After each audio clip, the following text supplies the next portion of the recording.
Welcome to Bilberko9's The Hobbit: An Unexpected Journey and the Desolation of Smaug Extended Edition's Scene Guide and Commentary video. Wow, that was a mouthful.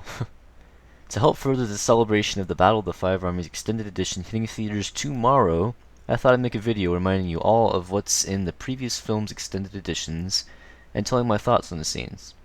I'll give this scene either a thumbs up, thumbs down, or a shaky thumb to decide, which means that the scene was okay but certainly not game-changing. A quick reminder, there were a number of things in the theatrical cuts that I did not like at all, but that's for another day. And you know me, I certainly think the good far outweighed the bad in these movies.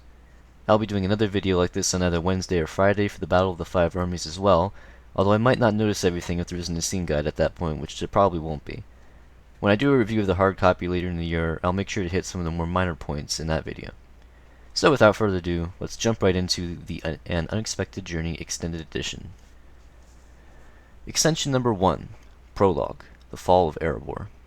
This scene consists of 3 separate extensions, so we'll take a look at them one at a time. Part 1, Thranduil and Erebor.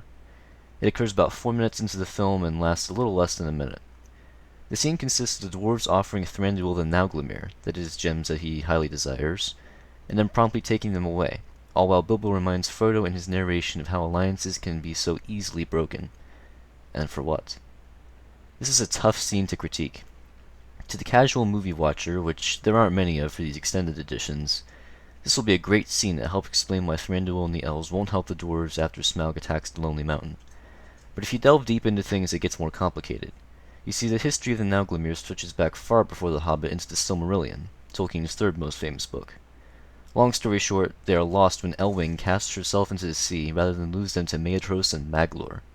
So it seems PJ, that's Peter Jackson, used these gems for his own benefit, even though it doesn't fit into Tolkien's mythology at all. Or you could just assume that he hired a deep-diving elf to go reclaim them from the bottom of the ocean. Either way, an otherwise amazing scene has to get a shaky thumb to decide. Part 2, More Smaug. It occurs about 7 minutes into the film and lasts for a matter of seconds. This just consists of an extra shot of Smaug flying overhead. Considering that 99.99999% of people who didn't watch the extended edition side by side with the theatrical cut would never in a million years notice this, this extension gets a shaky thumb to decide as well. Part 3, The Old Duke's Party. It occurs about 9.5 minutes into the film and lasts about 30 seconds. The scene shows Bilbo as a boy in his first meeting with Gandalf, all while party-loving hobbits sing, dance, and laugh around them. You just got to love this scene where young Bilbo slaps Gandalf's backside with a fake sword.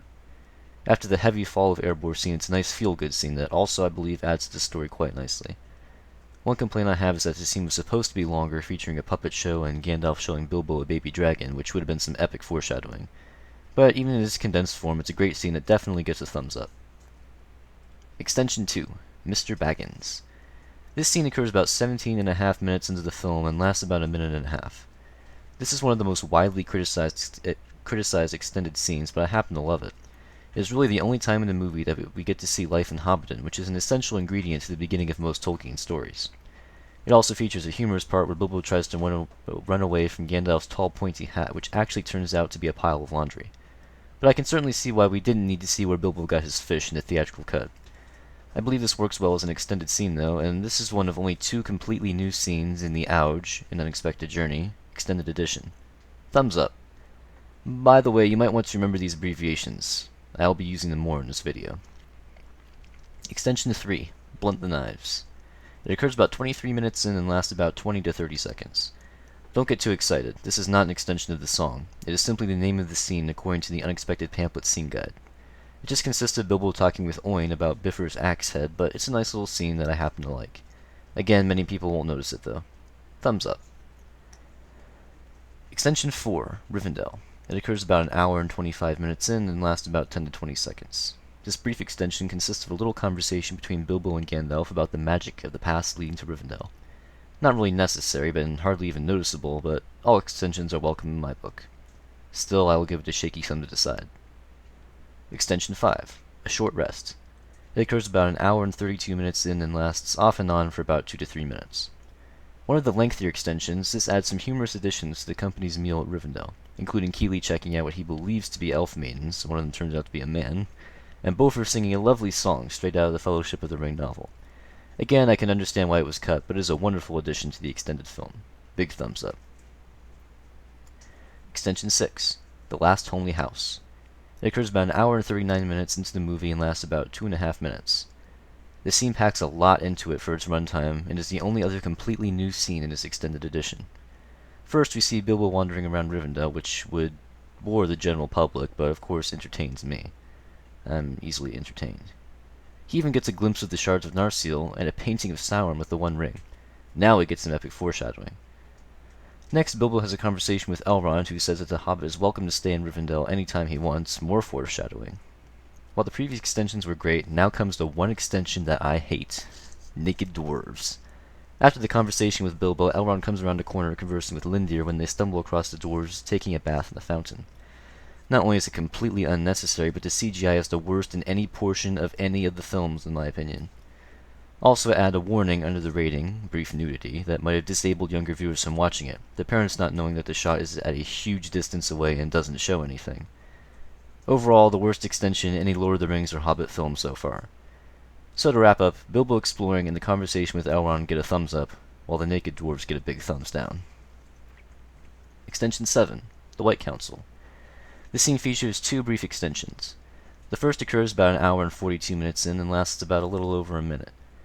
Gandalf and Elrond are talking. Elrond talks with a lot of people in this extended cut, doesn't he? About Thorin and the quest, while Bilbo listens in. Sneaky Hobbit.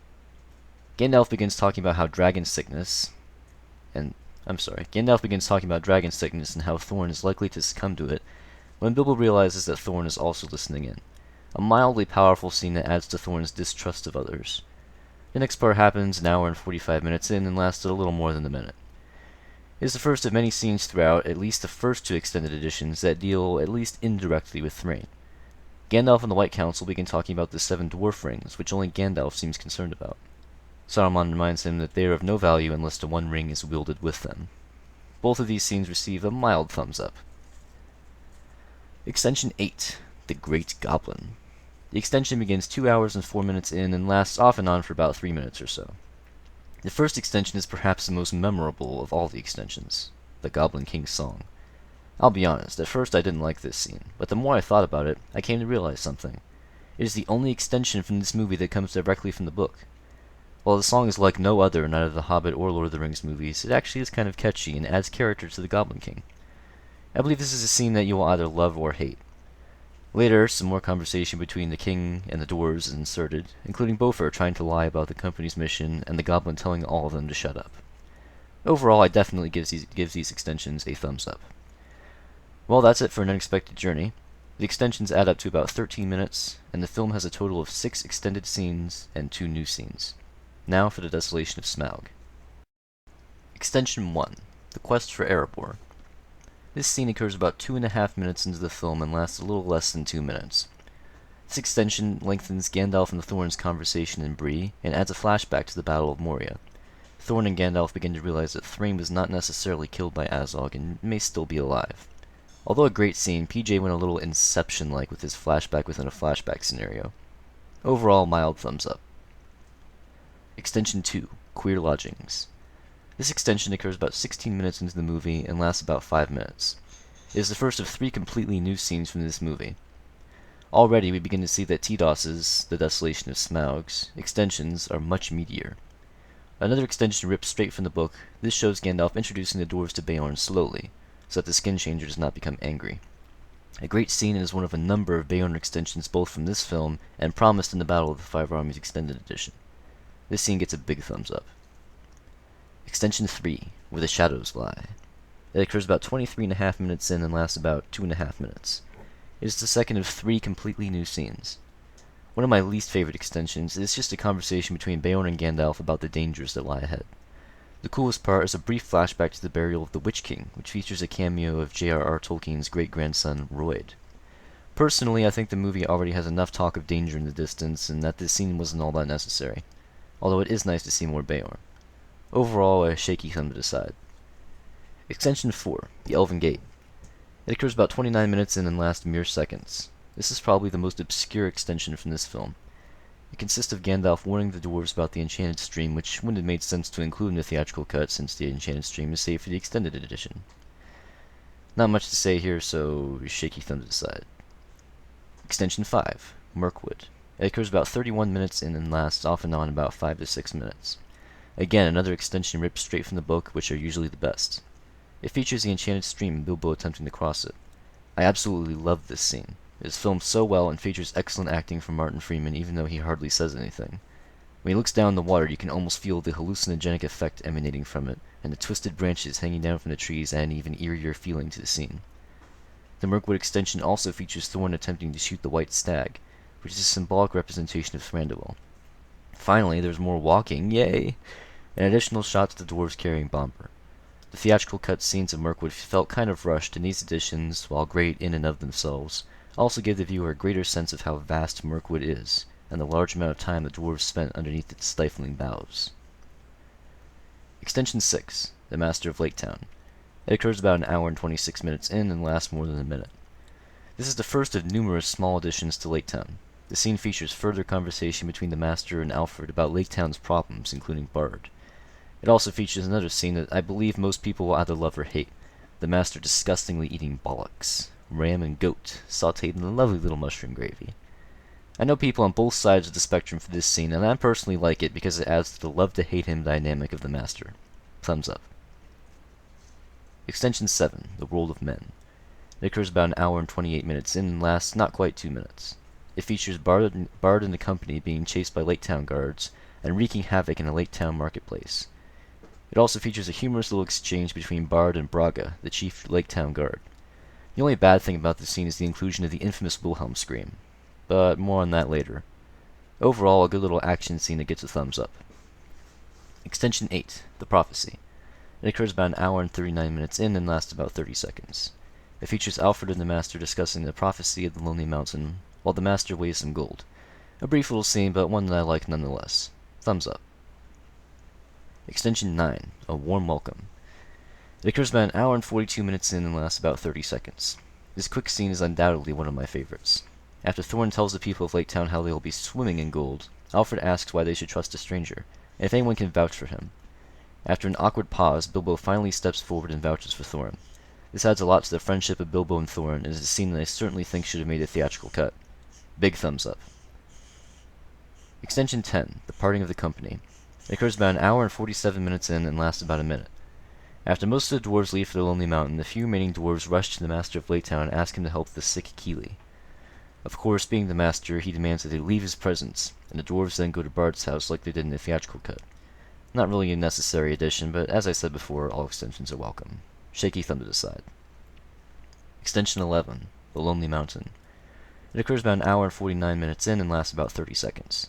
This quick scene features Bilbo and Balin talking about how quiet it is in the desolation of Smaug. Not the movie, the place.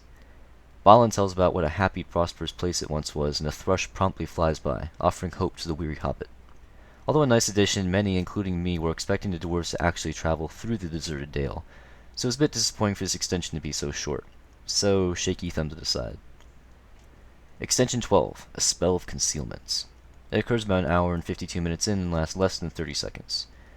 All this scene shows is Gandalf walking into a chamber to set up for the next extended scene. It paves the way for Thrain's introduction, though, so thumbs up.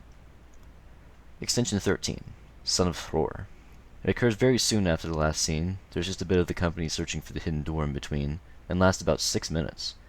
This wonderful scene features a fight between Thrain and Gandalf, which ends when Gandalf wards off some of the dwarf's madness with magic. The two then talk about Thorin, and Thrain warns Gandalf both about the Lonely Mountain and the dark magic that lies over Dol Guldur. There's also a bit of folie à deux, a madness shared by two, when Thrain convinces Gandalf briefly that the vines of Dol Guldur are serpents and will stop him from leaving. The addition of Thrain was definitely one of the best extensions from this film, and gets a big thumbs up. Extension 14, The Enemy Revealed. It occurs about 2 hours and 9 minutes in and lasts about 2 minutes. The final extension is not exactly new footage, it mostly just consists of digitally imposing Thrain back into the footage. It also features the death of Thrain via Sauron. While an otherwise great scene, PJ made a huge mistake by including the Wilhelm scream. Again. While forgivable for a random Laketown guard, the Wilhelm scream completely ruins the death of this semi-important character. This is perhaps even more bothersome than the naked dwarves, but the rest of the scene is very good, so it evens out to a shaky thumb to decide. That's all the extensions for the Desolation of Smaug. The new footage adds up to about 25 minutes and features 11 extended scenes and 3 new scenes. I hope you enjoyed this Hobbit Extended Edition scene guide and commentary. Don't forget, I will be uploading a video sometime in the next few days about the Battle of the Five Armies Extended Edition, although it probably won't be as thorough as this, since scene guides will most likely not be available yet, and I'll be going off my memory and notes. Thanks for watching, liking, commenting, and subscribing if you haven't done so already, and I will see you in the next video. Goodbye.